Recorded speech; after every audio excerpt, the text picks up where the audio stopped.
Blessed be. Welcome to the Circle of Heka. I'm Lady Amaris. So visualization, you hear it in a lot of different circles, and so actually what is it, and what do you do if you can't do it? So let's have a look.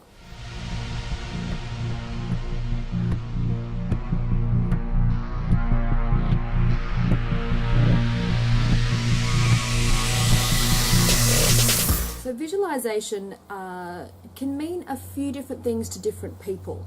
Now, I like to explain it as in that it is seeing an image within the mind's eye. Now, if I said to you the word apple, what automatically comes into your head?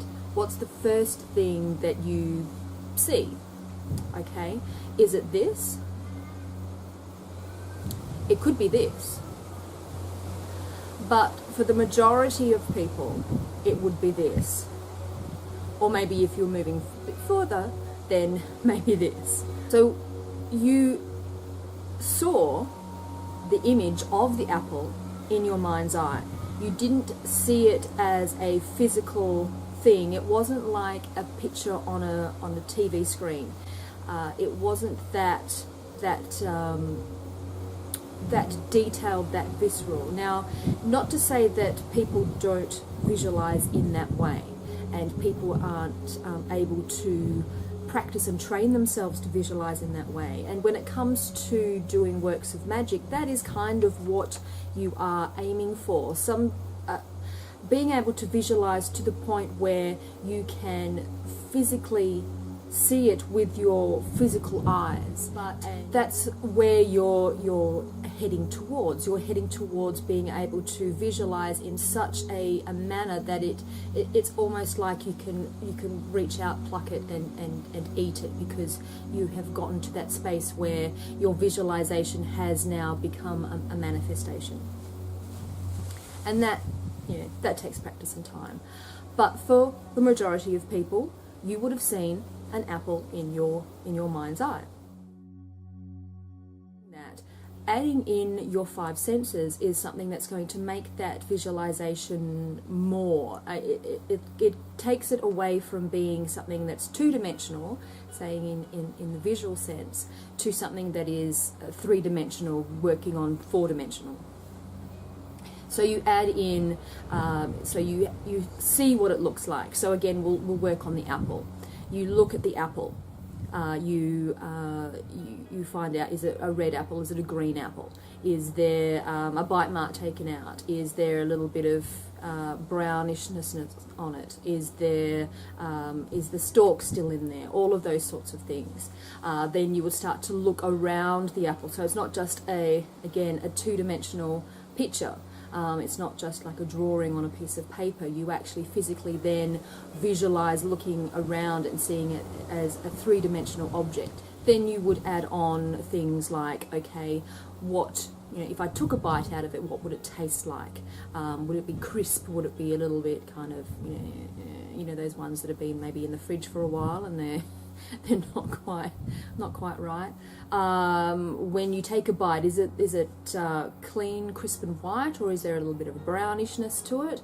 What does that taste like? What does it smell like? All of those things start to bring a richness into your visualization, and bring it again, as I said, from a two-dimensional thing to a 3 to 4-dimensional visualization. You are giving it life, giving it breath, giving it space, and looking at it at all angles.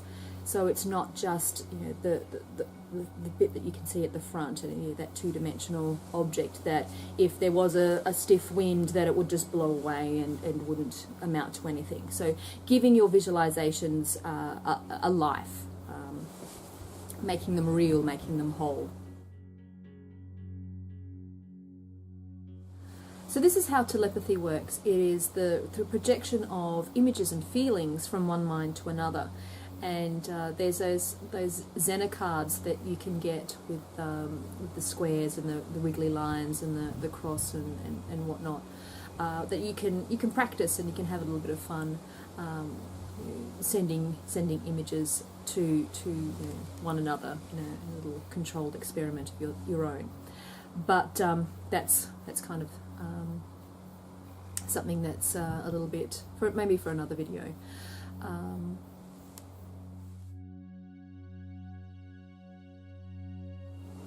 So the reason that we use images in our mind's eye is because that's the language of the subconscious.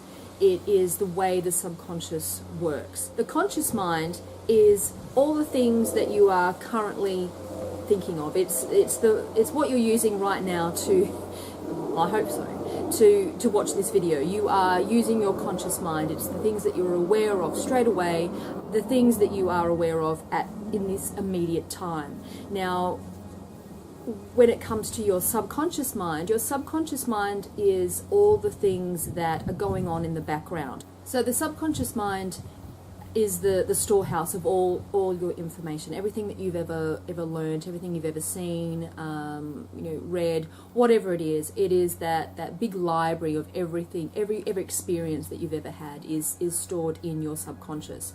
And you're not consciously aware of every single thing all the time. But if someone asked you a question about, what were you doing last January, then you would go back into your subconscious mind, look at the library records, let's say, and pick out what it was that you were doing, say this time last year. But it's not something that you are consciously aware of every moment of every day. So there is that interplay between the subconscious and the conscious mind. And your subconscious mind, as I said, is the storehouse of everything that you've ever known.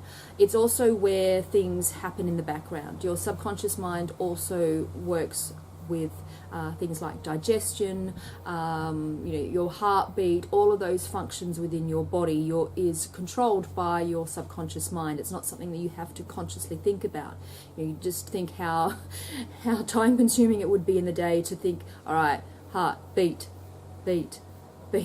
all of those sorts of things, or okay, digest. That it would be, you wouldn't have any time for anything else. So your subconscious mind is doing all of those things in the background.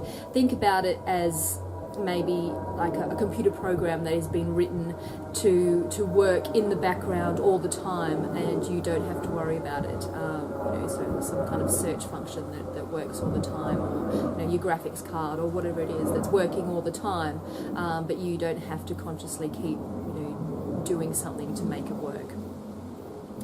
Now, when it comes to creating images, a lot of the time, there is that interplay between the conscious and the subconscious mind. So your subconscious mind, as I said, is the storehouse of things. So when someone asks you a question about something, a lot of the time you will see that image of something. So someone says, okay, what does your partner look like?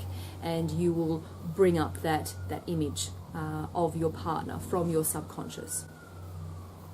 Now, when it comes to works of magic between your subconscious and your conscious mind, is that you are doing a spell and you are using your conscious mind to then impregnate or to give a suggestion or to, as I said, write that computer program and put it into your subconscious mind, so then it will then run. Now, your subconscious mind is seen as the biggest part of your brain. It is the part that is used and is working the most, and again, that's behind the scenes thing. So it's a large part of your mind that you aren't, as I said, consciously aware of. Things are going on in the background that you have no conscious control of. And your subconscious mind is also closely connected to the universe, the deity, the all that is. Whatever it is that whatever name that you give it, your subconscious mind is more closely connected to that God force, if you will, than your conscious mind. So in order to access the God force, let's say, you have to work in conjunction or through your subconscious mind. And you do that most of the time through images and emotions. So impregnating your subconscious mind with a thought, with an idea, so that your subconscious mind can then communicate with the all that is, and in the background do that work. So you're probably thinking, well, that's all well and good, but I can't visualize. So what you've said, it doesn't work for me. So if you are one of these people that see absolutely nothing, there's nothing there. When I say the word apple, there's nothing. So that would mean that you would be classed as aphantasic, or have aphantasia. So aphantasia is a meaning nothing or none, and fantasia meaning image or creation of image. So aphantasia means no image, or not being able to create an image in your mind's eye. Now, on the other side of the spectrum, you have what's known as hyperphantasia, and this would be classed as someone who has, let's say, like an overactive imagination, who is very, very visual, and most people fall into the center category. So it is a spectrum. Some people are quite good at visualizing, some people just, average, others not so much, and as I said, others see nothing at all. So what do? You see nothing, okay? So that would mean that you fall into about 2 to 3% of the population who see absolutely nothing at all. And you would be classed as aphantasic, but that is also a spectrum. There are people who may not be able to see anything, but they're able to form sounds and feelings and smells and the idea of a touch within their mind's eye. So there is a bit of a spectrum. And it also means that many people who are aphantasic can dream. They do report that they do dream. It's just that they can't form images consciously within their mind's eye. So this means that there is a disconnect. There is a miscommunication between the conscious mind and the subconscious mind. So all of those things are there. As I said, your subconscious mind is the library. It's recording all of that information. Everything that you've ever learned goes into your subconscious mind, and then you obviously access your subconscious mind when your conscious mind is asleep, which means when you're asleep. So your subconscious mind then has a free-for-all. So your mind still works in images. It's just that the communication between your subconscious mind and your conscious mind doesn't work the same as other people. But that doesn't mean that you can't have a workaround. So it's similar to, say, two people who speak a different language. So one person is speaking Swahili and the other person is speaking English. They are still able to have some kind of communication or workaround. So what does this have to do, how does this work with magic? You read any book or you talk to anyone who works with magic, and it is largely good 80 to 90% is visualization. That is the key. So if you can't visualize, does that mean that you can't do magic? No. It just means that you have to look at it in a different way. So it's the same as I said about the subconscious mind and the conscious mind not communicating in the same way, speaking different languages. So one speaking Swahili, the other speaking English. Okay. It just, you find it hard to visualize, then it means that you will have to start to practice and keep going and trying different ways of visualizing, so that you become more proficient at it. You are more fluent in the language, let's say. If you are on the very end of the spectrum and you can see nothing, then that means that you have to work out another way of communicating. So again, two people who are have two different languages can still communicate and still get information across, and it's just in a different way. So we've looked at the brain and the different ways of thinking. Okay, so there's also different ways of processing information or learning. So people learn in different ways as well. So it's not just a cookie cutter experience. Everyone is going to be different, and everyone's going to have to kind of adapt different things that they can do in order to get the result. Okay. So there's different ways of learning. So you could be what's known as a visual learner. It means that someone shows you something and then you can do it. Okay, just show me is one of those things, and then you'll understand. Okay, then there's what's known as oral or auditory. So tell me.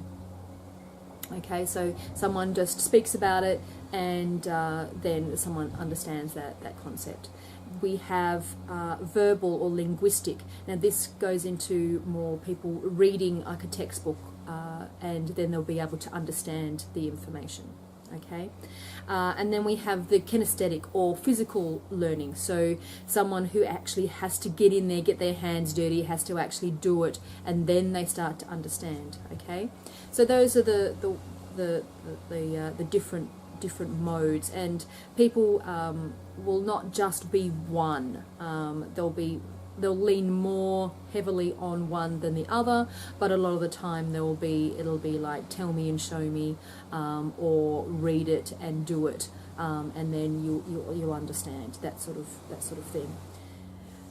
So using these different styles of learning would mean that, let's say you are an auditory person, so listening to things. So then you would go, okay, I can't visualize, I'm aphantasic, but I can listen to things. I'm very good at, the way I learn is through listening, let's say. So then you would write, or you would have some kind of chant, or you would have some kind of auditory way of programming your subconscious, or programming herbs. Let's say in a previous video I've talked about programming herbs and letting the herb know what it is that you want it for, and a lot of the times that's done through visualization. But if you can't visualize, then what do? This is another way of doing it, in an audio way of programming and talking to the herb, speaking to the herb, and telling the herb what it is that you wanted it to do, and talking to your subconscious, speaking to your subconscious, and telling it what you would like to do. Okay. You would then another technique would be, so chanting would be one. As I said, you can record it, play it over and over and over again if you want to bring that into your subconscious. You can have repeated affirmations. Again, you could do that sort of thing.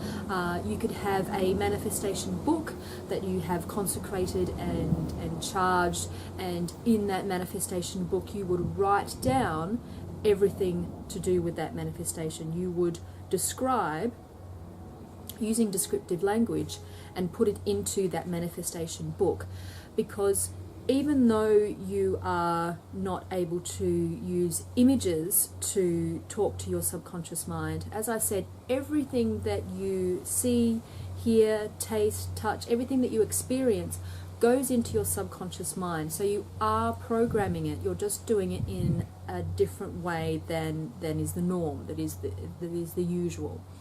But it doesn't mean that you can't do it. As I said, you just have to sidetrack it a little bit.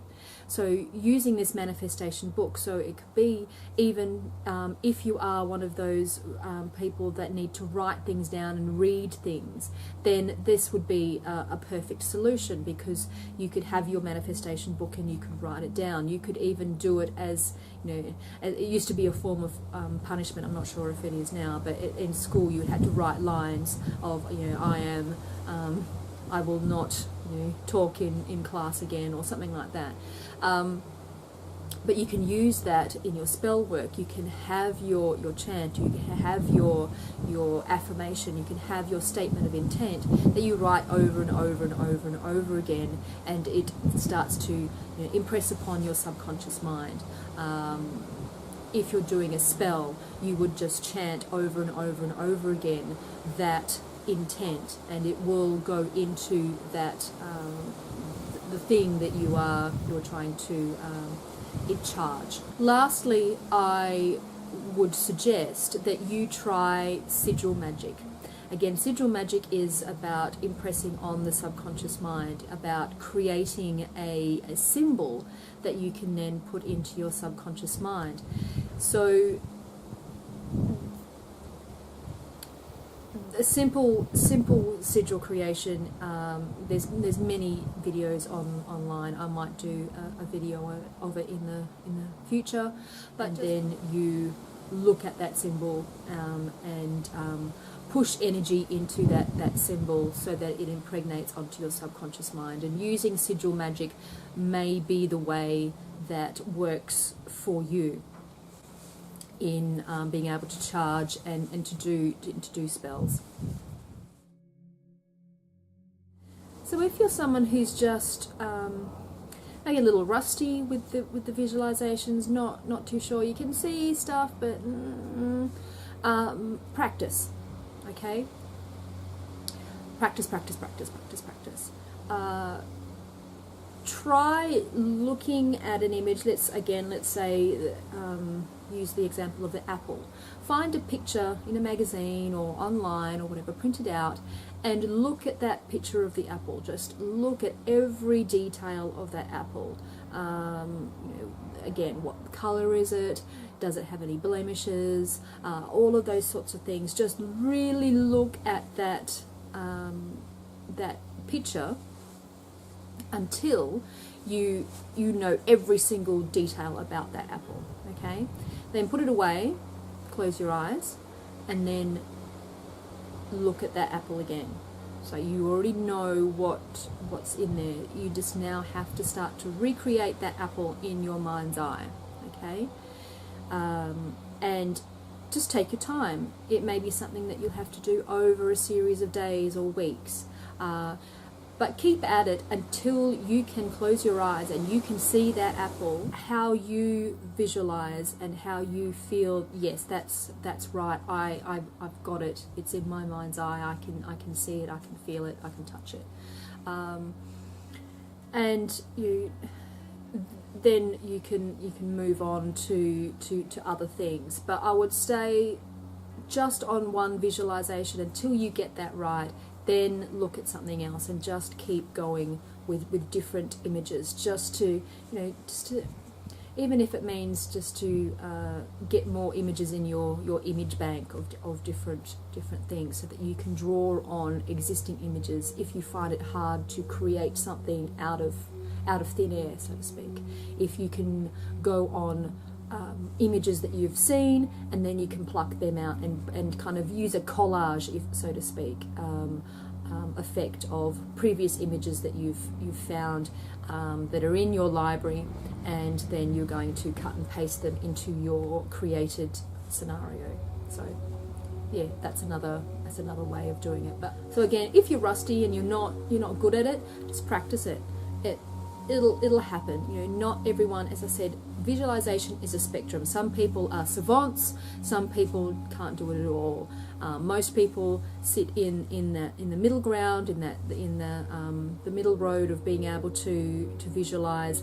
Some are good at it, some not so good at it. It just takes practice. So I hope that helps. I hope that's given you a little bit of an idea. And if you've been watching this video and you go, damn, I'm aphantasic, or you just find it hard to visualize, just if you've got any tips and tricks, things that you do that work for you, please comment below and people who watch this video in the future and look at the comments will be able to see what different people do to circumnavigate that, to do their work around. So I've given you a few hints, but unless you're someone who actually has that problem, a lot of the times it's hard for someone who doesn't have the problem to go, oh well, just do this, because it doesn't work that way a lot of the times. So if you've got any tips and tricks, please put them in the comments below. You'll help out other people who do have this problem, and yeah, I hope you enjoyed it. I hope it helped, and merry meet, merry part, merry meet again. Blessed be. If you like this video and want to see more, please click on the links provided. If you think this witchcraft thing may be for you, please subscribe. Blessed be.